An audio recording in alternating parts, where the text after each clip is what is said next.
All right, hello and welcome everyone. We're going to start the webinar. Seems like everyone's going to be is already in. So my name is Jesse Lane and I'm a software developer for Cypherpath, and I'm also joined here by Ethan Carter, who is in the Cyber Resiliency engineering group at Cypherpath. So in this webinar, we're going to demonstrate a realistic ransomware scenario attack and show how to leverage Cypherpath's SDI OS platform to increase cyber resiliency for your organization.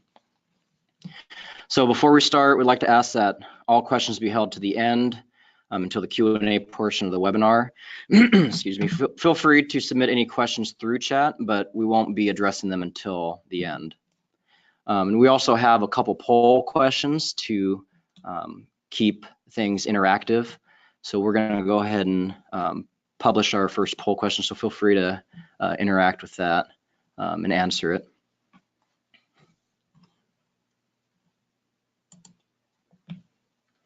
All right, so over the course of this webinar, you will observe simulated examples of the 4 phases of cyber resiliency and how to use these techniques and how using these techniques will allow you to become better prepared to mitigate today's common cybersecurity threats like the ransomware attack we're going to show executed today. The 4 phases are prepare, adapt, respond, and recover, and I'll briefly go over these. The first phase is prepare. So preparation for an attack is a long, continuous process. One of the first things to do is to model the cyber threat landscape. This will help identify security threats and gaps specific to your organization and industry. You should also perform a risk and threat assessment and gap analysis, and also establish zones and conduits as a way to segment and isolate the components on your network. So if zones are established, the cybersecurity team will only need to take down portions of the operation, saving time and money. Also, having a solid plan of action is very important. So having a plan on what to do during and after a cyber attack and having employees trained on this plan will save time and prevent more attacks from occurring. Also, having the appropriate software to ensure you have the tools needed for cyber resiliency is also very important. So things like live snapshotting of resources, copying and backing up resources, and ease of use. Also establishing safety and security protocols. So for example, of course, like not picking up USB sticks in the parking lot, plugging them into your computer, also being careful not to download unexpected files from online. And then also leveraging the use of automated systems like automated backups, malware and virus scanning, and attack detection tools, and automated like heuristics. The second phase is adapt. So once you're prepared for cyber threats, you must continually adapt to new cyber threats and also technologies. Be aware of the monitoring tools set up in the prepare stage, and if there are new techniques being used to infiltrate your organization, that information should be used. With the rapid pace at which new vulnerabilities and attacks are created, constant research on these threats are very important. So it's not good enough to be a year out of date on the newest threats. Then you can use this information to implement changes to your organizations or to your organization and network. The third phase is respond. So it's not if, but when an attack will take place. And one of the first things to do when a cyber attack hits is to isolate the malware. This includes disconnecting the network and isolating it from the rest of the network. And we're going to be demonstrating this also in the demonstration Ethan will be showing. If the organization has a well-formed risk management plan, the incident response team will need to be contacted immediately after the incident. With the incident response team, determine how the attack occurred and assess its full impact. It's also good to determine how much human error could have contributed to the attack. And beyond this, implement any additional actions as needed to get a hold of the attack situation. And finally, the fourth phase is recover. So after the attack has occurred, the recover steps need to be implemented to ensure the least amount of downtime for their organization. This should include restoring from secure backups and secure snapshots. Also, communication between the incident team, employees, and management team is important to discuss the cause of the attack and the changes needed to ensure this type of attack doesn't happen again. It's also good to discuss the strengths and what went well and how the plan of action helped prevent worse damage. And then with the new data gathered from the experience, changes to the plan of action can be tweaked and improved.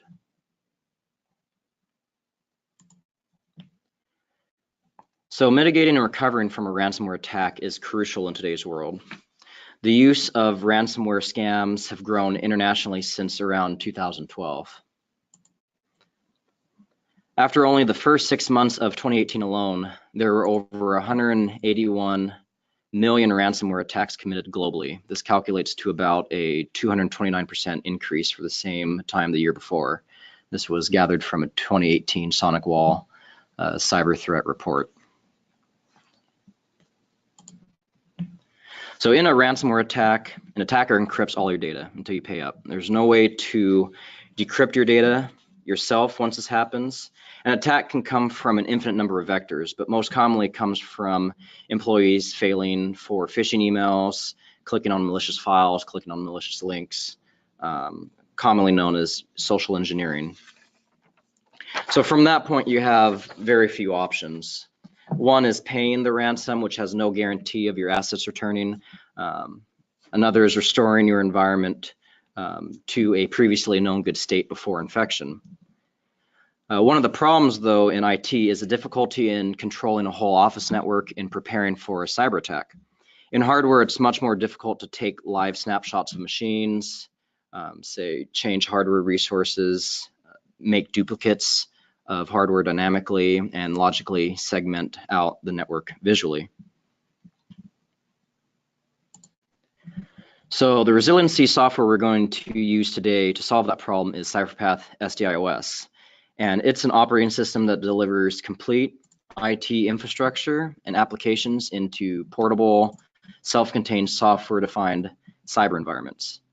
It enables any machines, networks, apps, storage, and app containers to be placed in software. It provides on-demand IT infrastructure by running virtualized hardware in a secured, isolated environment on commodity hardware.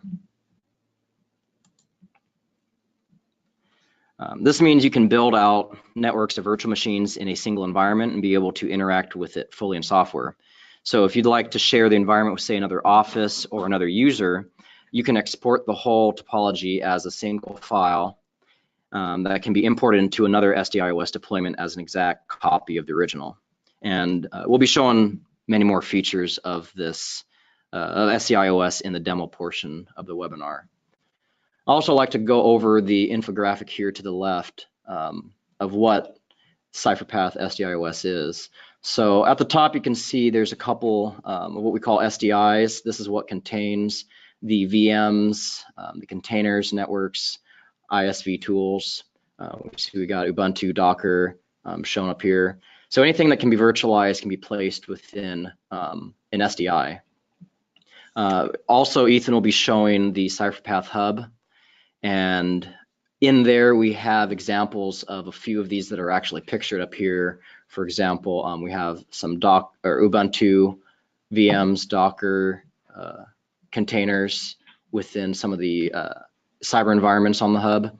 We also have Kubernetes and Ansible up there. So anyone that has a deployment, an SDI OS deployment, will be able to download these example cyber environments into their own deployment to play around with and experiment with. So those sit on top of the Cypherpath SDI OS platform. So we have quite a few features lined out here: adaptive response, analytic monitoring, coordinated protection, dynamic representation, dynamic positioning, persistence and non-persistence. That's key in being able to roll back and say, prevent a ransomware attack. We're going to be demonstrating that later. Redundancy, segmentation. It's another good thing is when a ransomware or attack, any type of cyber attack happens, if it happens within one of these SDIs, it's segmented from the rest, so it's not going to spread. There's also access control and deception. One SDI that we have on the hub is a honeypot. So one deception point could be you have a honeypot within one of your SDIs, and an attacker thinks he's actually in your network, but he's actually in something that you've set up to deceive that attacker. So that's the SDI OS platform, and that can be placed on top of many deployment venues. So we have the data center, micro data center, edge, public, private, hybrid cloud, and lab. And we have a few customers that actually use SDI OS in a lab setting to play through a few of the cybersecurity exercises. So that's another benefit that can be used by being able to pull down from our hub and just use it in a lab setting to run through some of these cybersecurity type exercises. All right. Well, we will now move on to the ransomware demonstration put on by Ethan Carter. He will use SDI OS as the platform to show a mock office environment through the 4 phases of resiliency.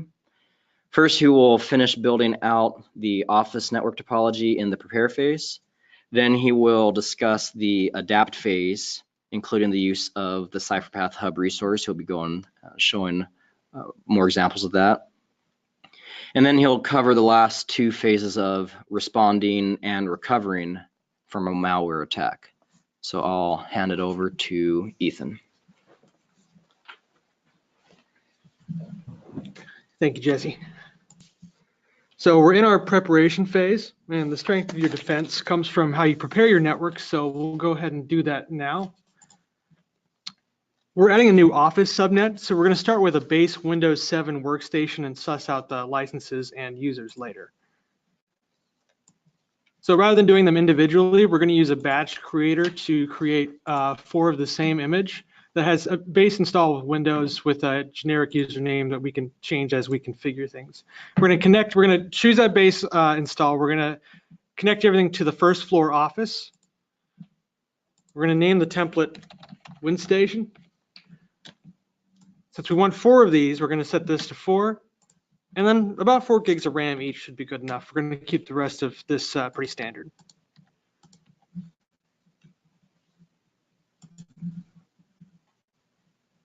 Alrighty, let's pretty this up a bit.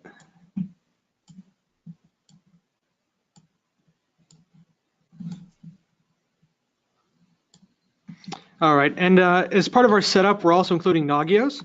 We've already have this set up on another network, so we'll just drop in the VM from our collection.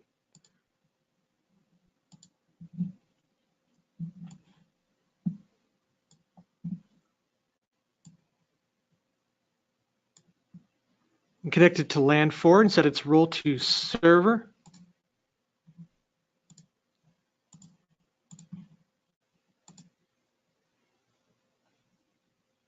We'll configure this with proper IPs later, but we're pretty much good to go right now. Before we start configuring these VMs, however, let's take a checkpoint here in case we mess something up and want to try again without having to trace our steps back.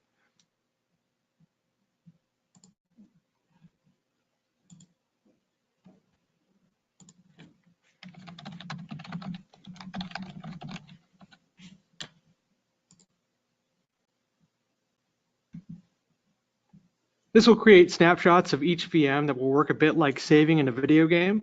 So these snapshots are more than just a convenience. We'll be using this as part of our defense against ransomware later on.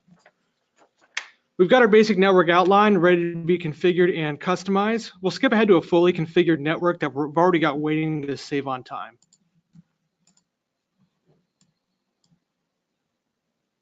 You also see that we've created daily checkpoints for this SDI.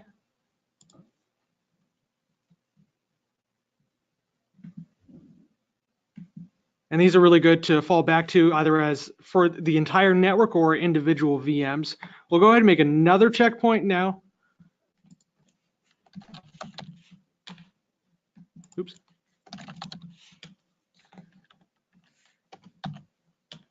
Helps if I could type.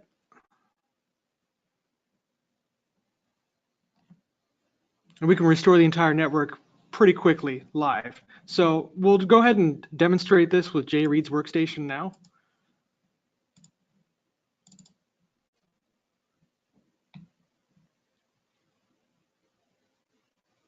Excellent. Okay, so we've started with an empty desktop here, and I'll show you how quick we can restore to a checkpoint. We'll just open up a folder just to show that the screen is different. And then we'll restore to a previous snapshot.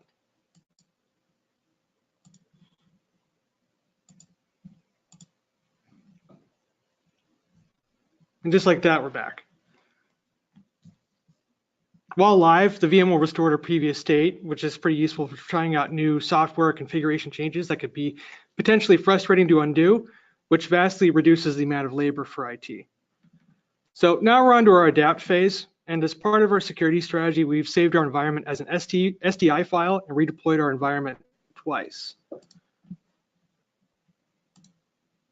Once to try out new software, updates, and servers on a network without affecting uptime on the production network, and another to run red versus blue scenarios on a network to root out security flaws. Ultimately, pen testing should also be done on the production network, but you can allow your pen tester to be more destructive on a copy that can be quickly and easily restored. Somewhat like with Steam,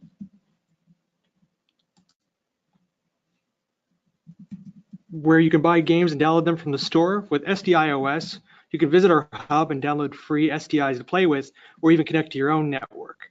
These SDIs perform a wide range of functions from cyber ranges to traffic generation, pre-configured services, CTFs, and so on. We would like our sysadmin to get the Offensive Security Certified Professional Certification, or OSCP for short. So we download the OSCP study SDI from the hub for him to practice on, and this is kept isolated on its own network. OSCP study is a cyber environment where users can train on the two most recommended vulnerable VM series, Kyotrix and Pinky's Palace. And we've gone through the trouble of troubleshooting any connection issues, and all VMs have been tested to ensure they can be hacked with the Kali VM provided. This makes for an excellent environment for practicing pen testing skills. In addition, we've also hired on more IT support team members and have downloaded the Moodle LMS STI so that they may train to become proficient with the software. This environment uses Moodle to create a training platform for users to learn how to use SDI OS that has been hosted within the SDI. We could also consider adding the Calorie SSH honeypot, which is a honeypot that creates a fake Linux file system that attackers can attempt to exploit, recording every keystroke in the process. Finally, there's also the SIFT Forensics Lab SDI, which leverages our read-only storage to create a forensics environment that we can use after an attack. While this is out of the scope of the current presentation, it could be one of the steps you could take after an attack takes place. Now we move on to the main show. For this scenario, the respond and recover phases go hand in hand. No matter how good our infrastructure is, the weakest link in any secure system is the people that use it. One of our employees, Janet Reed, is a secretary for the regional manager of this office. On her desktop includes some sensitive payroll information about employees working at the company, and also PII of other vendors and customers that interact with the company. As you can see, we have password hashes,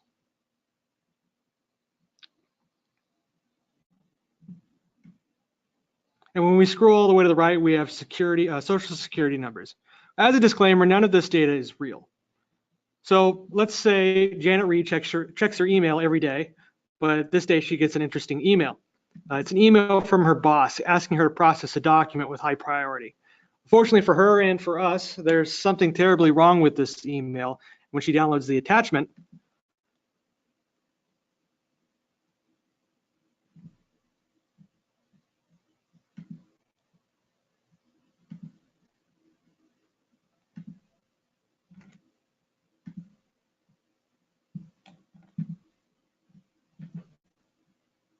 and unzips it,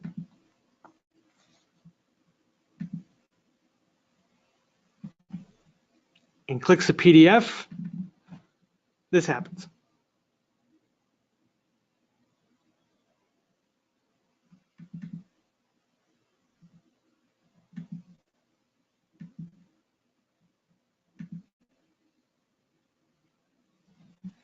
As you can see, our sensitive documents are now encrypted, impossible to access or decrypt without paying the ransom.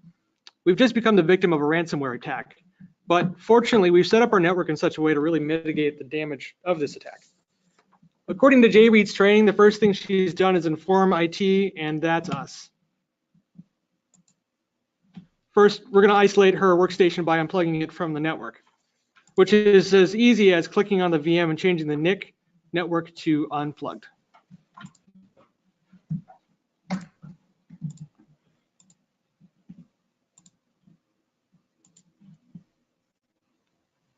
Then we're going to take a snapshot of the workstation, saving it with the name infected.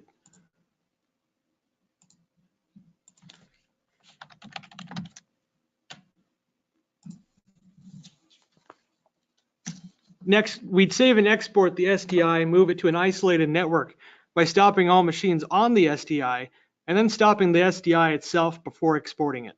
The reason we save the infected snapshot is so we can still do a forensic investigation on the VM without losing anything in memory when we shut down. You could also use your own air gap solution or simply use an isolated network within SDI OS. Since this will take a few minutes, we've already had this done ahead of time. Before we can restore a snapshot, we need to determine how this happened and how bad the damage is. Going to our copy of the network, let's check the other workstations to see if the malware has spread to them and how bad the damage is. This workstation looks okay. This one seems fine. Also fine. Going to, so yeah, once word got out there was a ransomware attack, everyone was instructed to get off of their workstations. So far, so good. Looks like we isolated things in time. Now let's track down what happened. Our first clue is the email, which appears to have been sent by Josiah Manderley, the regional manager. So it makes sense to go check his inbox.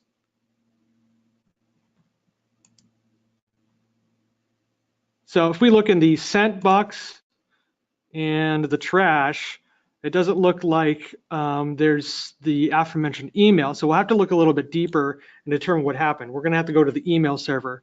We'll do this now.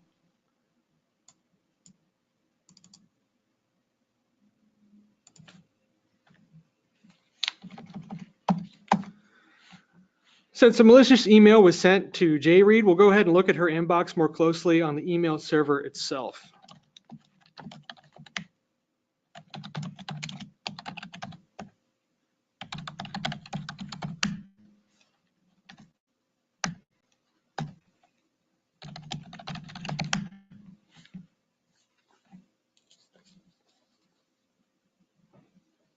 Here's the email.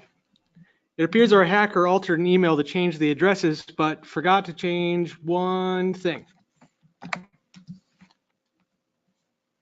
There's one detail which gives us a hint as to who the culprit might be. The return path address is to P. Denton rather than J. Manderley. So it would still appear to be coming from J. Manderley, but on closer inspection, you can see that there was an original email here. So before we move on, however, let's see if we have any suspicious accounts on the server to let us know just kind of how bad this is.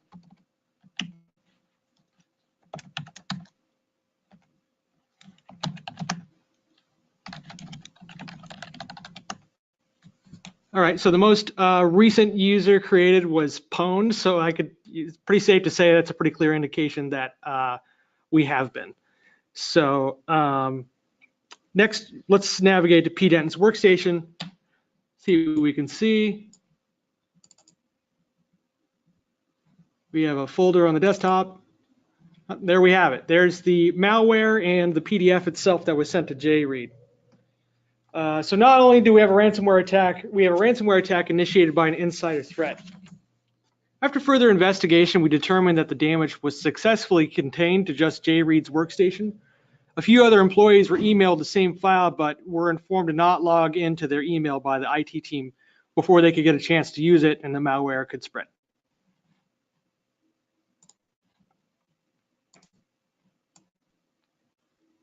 On the production environment, we restored Jay Reed's workstation to just before the incident.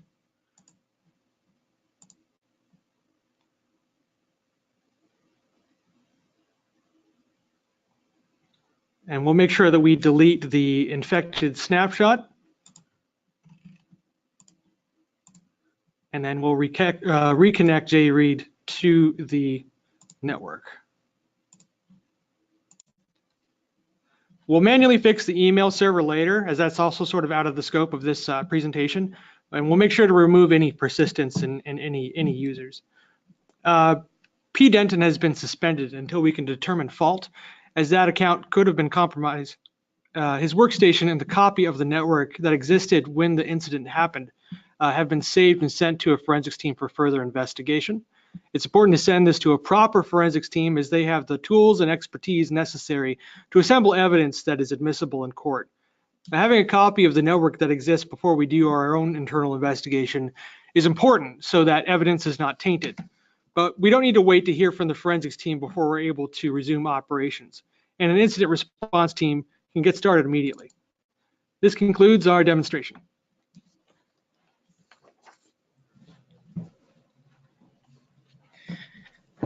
All right. Thank you, Ethan, for that demonstration.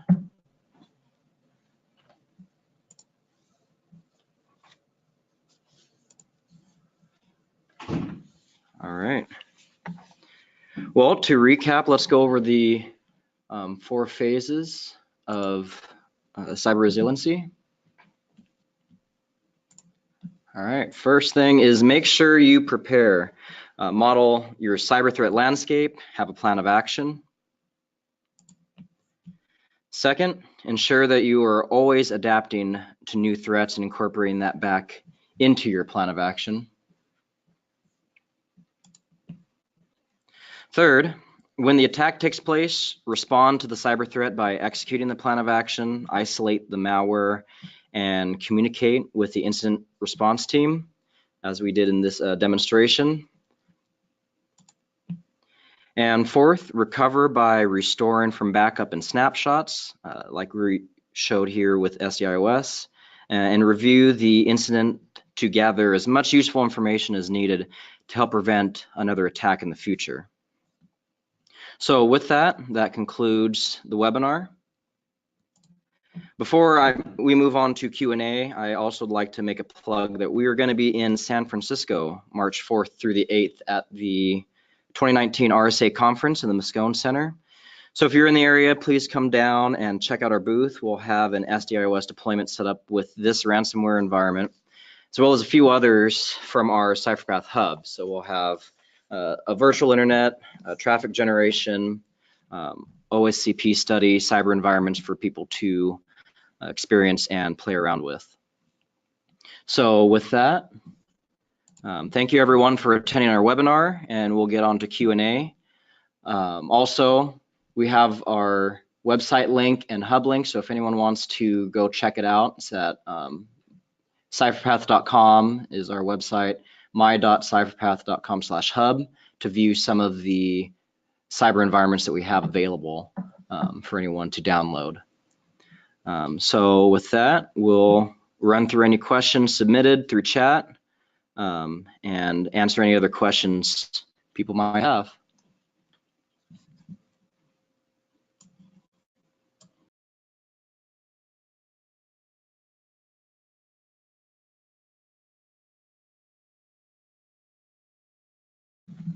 All right, so I got some of the questions up here that people have submitted. I'll start reading those off. So one question was, let me mic over here. One question was asked by Roy Payne, and it was, can you explain the difference between a snapshot and a checkpoint? And yes, I'll answer that. So the snapshot, as you can see on the topology, if you want to go to the topology page, switch to topology page. A snapshot saves the disk and RAM state of the single VM. And then a checkpoint actually will save the memory and disk of all VMs within that SDI. So as you can see, we brought up one of the production environments here. So snapshots is a single VM checkpoint or a snapshot for that single VM. And then SDI checkpoints, that will actually save across the whole SDI. So that's the difference between those. And it makes it really easy, especially if you have API access enabled. So SDI OS has the ability to script saving checkpoints and snapshots through a common language like Python, let's say. And you can have this save checkpoints every hour, every 15 minutes, as we show here in this simulation, to make it easier to save the state. So when an attack happens, then you'd be able to roll back to one of the automated snapshots. So that's the difference between a snapshot and a checkpoint. I'm just going to go through a couple of the other questions.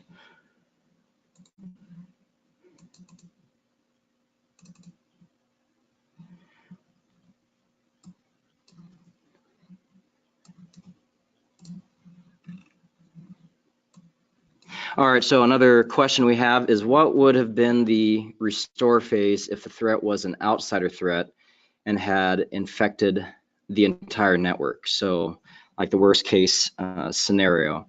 So let's say if the whole SDI was infected, or that Jay Reed's workstation, the malware got out, infected all of the other VMs. So what we'll do is kind of a larger version of what we showed in the demo, which is would probably want to do, instead of an infected snapshot of the one machine, would do a infected snap or checkpoint of the entire SDI, and would still want to copy off that SDI for investigation. And with the automated checkpoints that were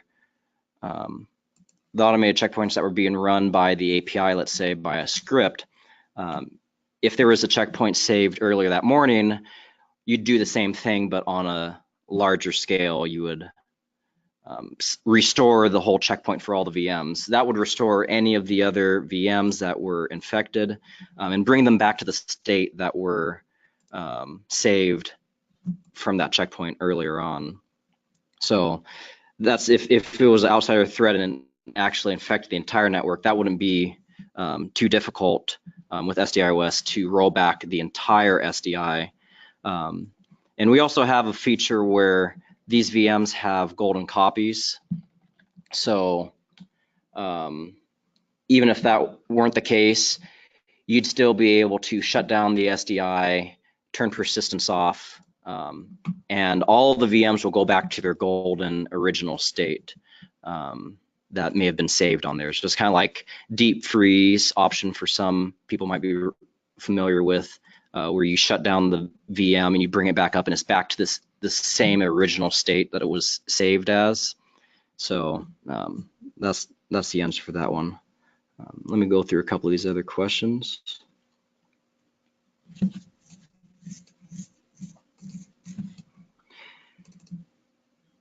All right, so we have another question from Roy Payne. So how did you bring in your VMs to the product? Can we bring in our own that we use, or do we have to create them once in your product? That's a good question. So you can bring in any virtual machine that you can download that has an ISO. So you can bring in even VMware VMs. So we do have the ability to bring in VMDKs. So we can, you just have to upload that into our product, and you would be able to start that up and start running with that. You also have the ability to create these VMs within our product. So all you'd have to do is create a new blank disk image and then upload the install ISO that you'd normally see when installing on, like, say, VirtualBox or VMware. You do the same thing here, create a blank VM, bring in the ISO, and then you'd start the VM up with the attached ISO. So if anyone's used like VirtualBox, it's kind of the same thing. You attach the ISO, and you just run through the installation and then save it to master. And as you can see on this page here, we have quite a bit of test VMs and VMs that have to do with the OSCP study. So we got Chioptrix 1.2. These were all imported from external sources that we actually brought in. And you can also bring in, like, say, Cisco or Arista VMs. So those are all compatible. Any of those virtual machines that are out there available, you just upload in and use and install. So good questions, though. I'll continue to go through a few of these other questions we have.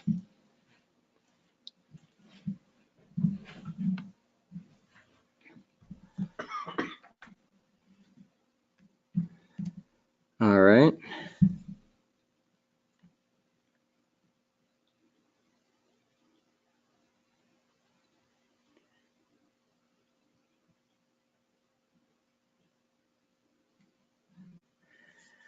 All right, so one of them is from Matt Hodge, and he asks, do we have methods to check if a snapshot's been infected?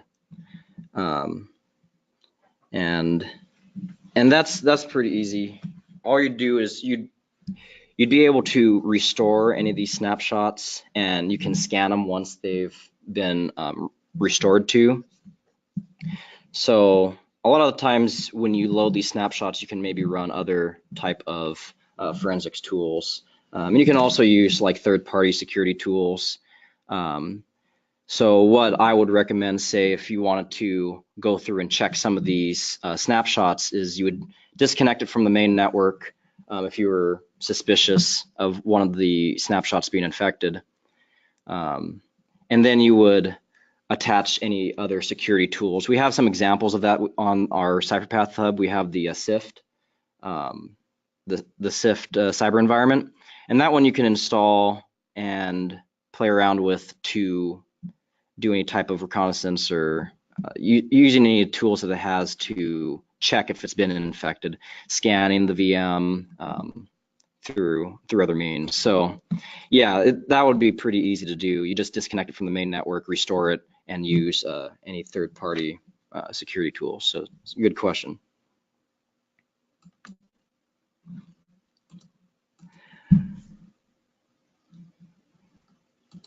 All right, we got another question from David Lane. So in our network, they have a network that's a lot larger than our demo. Can I import my entire network easily? And it can be done. You can install or import, say if you already have a network on another deployment, let's say that's not SDI OS, that's pretty easy to do. So you just have to upload the VMs and you just reorganize them into the drag and drop topology. And it's pretty trivial to do. So that's pretty easy.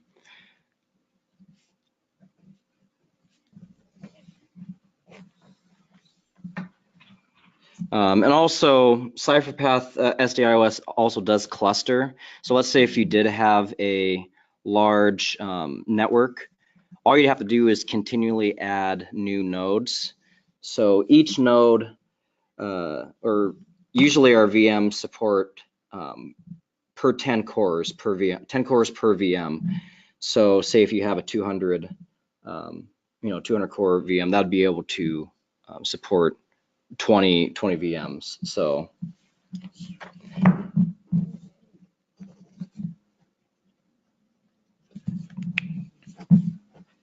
or it's actually, sorry, it's 10 VMs per core, so I got that mixed up.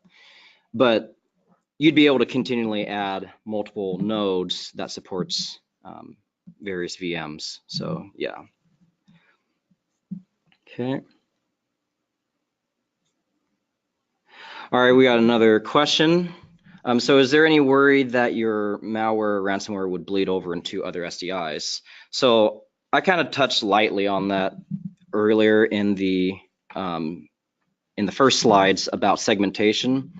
So any of these, we'll go over to the list of SDIs that we have. So each one of these SDIs is segmented. The only way that they wouldn't be is if you actually purposely connected the SDIs together. But normally when you create SDIs, they're isolated at the kernel level. So if we open up the main office production SDI, so everything within here is self-contained at that kernel level, like I was mentioning. So if there was a ransomware attack or a worm, let's say, that would stay contained within here. So if we go back out to our SDIs, SDI list, let's say one of these other ones, Office EXP, Office RVB, that ransomware worm wouldn't have access to jump over that kernel level isolation. So yeah, you'd be able to be rest assured that they're separate and they wouldn't bleed over. That's all going to be self-contained within that SDI. So it's a good question.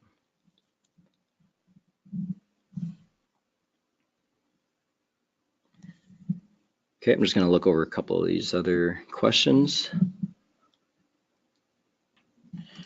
All right, so one other question we have here is with all the cyber resiliency capability built in the Cypherpath product, what is the limitation running my environment on Cypherpath? So today we're in cyber range and training, so nothing's stopping production. We use our SDI OS internally, but we're also scaling and expect more production use cases. So it doesn't hurt to get started today. We have quite a bit of commercial customers as well as cyber range customers. So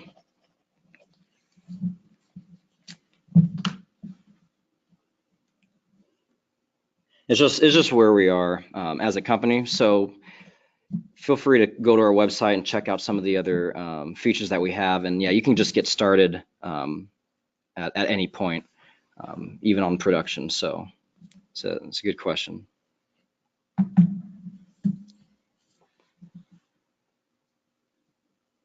All right, well, are there any other questions?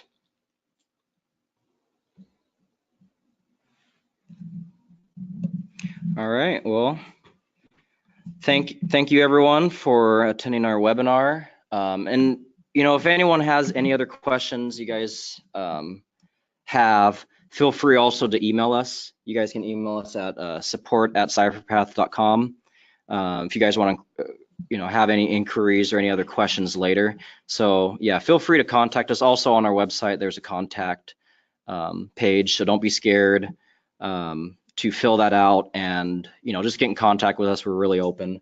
So if you have any other use cases you think you'd want to explore, or it doesn't matter. There are no stupid questions. So feel free to contact us about anything that you guys had about this webinar.